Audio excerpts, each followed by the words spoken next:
శ్రీ పరమాత్మనే నమః. అందరికీ నమస్కారం. ఈరోజు శ్రీమద్ భగవద్గీతలోని ప్రథమాధ్యాయమైన అర్జున యోగంలోని 37వ శ్లోకము. తస్మాన్నార్హా వయం హంతుం దార్తరాష్ట్రాన్ స్వబాంధవాన్ స్వజనం హి కథం హత్వా సుఖినః స్యామ మాధవ.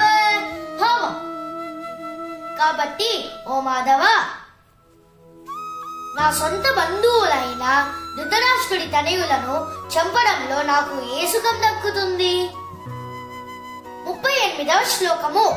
యద్యప్యేతేన పశ్యంతి లోభో మహత చేతసః కులక్షయకృతం దోషం మిత్రద్రోహే చ పాతకం. భావం: ధృతరాష్ట్రుడి పుత్రులు దురాశచే తమ ఆలోచనలను భ్రష్టుపట్టి తమ సొంత బంధువులను నాశనం చేయడంలో మరియు మిత్రద్రోహం చేయడంలో ఉన్న పాపాన్ని చూడలేకపోతున్నారు. 39వ శ్లోకము. కతన్నజ్ఞేయమస్మాభిః పాపాదస్మాన్ నివర్తితుం కులక్షయకృతం దోషం ప్రపశ్యద్భిర్జనార్దన. భావం: కానీ ఓ జనాన్ని రక్షించే జనార్దన, మనం మన సొంత బంధువులను చంపడంలో ఉన్న దోషాన్ని చూడగలుగుతాం. అందుకనే మనం ఈ యుద్ధం నుంచి తప్పుకోవచ్చు కదా.